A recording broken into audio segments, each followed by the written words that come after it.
Un homme nommé Lazare était malade. Il vivait à Béthanie avec ses sœurs, Marie et Marthe.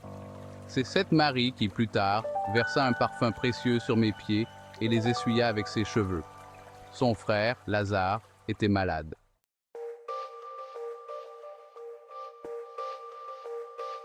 Les deux sœurs m'envoyèrent donc un message disant « Seigneur, ton ami cher est très malade. »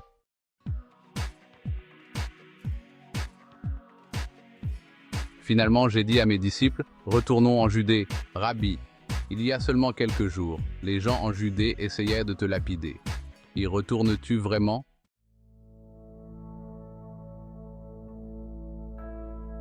Notre ami Lazare s'est endormi, mais je vais aller le réveiller. Seigneur, s'il dort, il ira bientôt mieux. Il pensait que je voulais dire que Lazare dormait simplement. Mais je voulais dire que Lazare était mort. Alors je leur ai dit clairement, Lazare est mort. Et pour vous, je suis content de ne pas avoir été là, car maintenant vous croirez vraiment. Venez, allons le voir. Allons-y aussi, et mourons avec Jésus.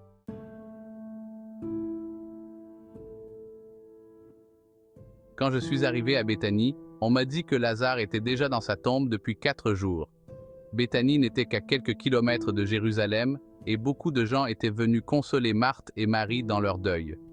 Quand Marthe a appris que je venais, elle est venue à ma rencontre. Mais Marie est restée à la maison.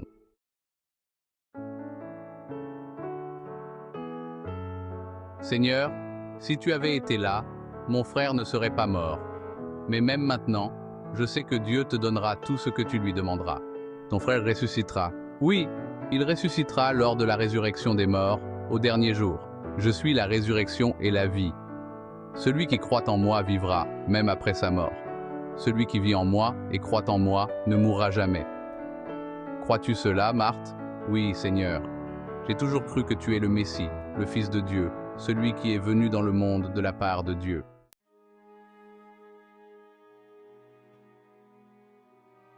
Quand Marie arriva et me vit, elle se jeta à mes pieds et dit « Seigneur, si tu avais été là, mon frère ne serait pas mort. »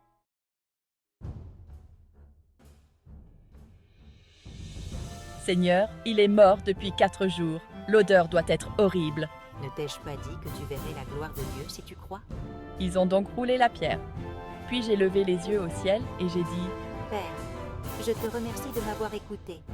Tu m'écoutes toujours, mais je l'ai dit à haute voix à cause de tous ces gens qui sont ici, afin qu'ils croient que tu m'as envoyé. Puis j'ai crié « Lazare, sors !» Et le mort sortit, les mains et les pieds liés de bandelettes, le visage enveloppé d'un suaire. Je leur ai dit « Déliez-le et laissez-le aller. »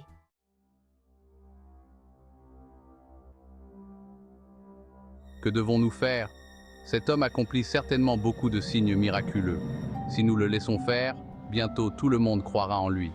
Alors l'armée romaine viendra et détruira notre temple et notre nation. Tu ne sais pas ce que tu dis. Vous ne réalisez pas qu'il vaut mieux qu'un seul homme meure pour le peuple, plutôt que la nation entière soit détruite. Il n'a pas dit cela de sa propre initiative. En tant que grand prêtre à ce moment-là, il a été amené à prophétiser que je mourrais pour toute la nation. Et pas seulement pour cette nation, mais pour rassembler et unir tous les enfants de Dieu dispersés dans le monde. À partir de ce moment-là, les chefs juifs commencèrent à comploter ma mort.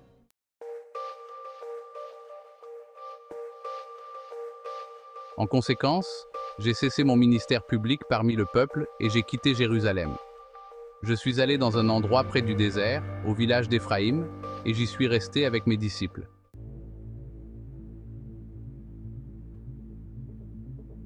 Le temps de la Pâque juive approchait, et beaucoup de gens de tout le pays arrivèrent à Jérusalem plusieurs jours à l'avance, afin de pouvoir se purifier avant le début de la Pâque. Ils n'arrêtaient pas de me chercher, mais alors qu'ils se tenaient dans le temple, ils se disaient les uns aux autres, « Vous pensez quoi? Il ne viendra pas pour la Pâque, n'est-ce pas ?»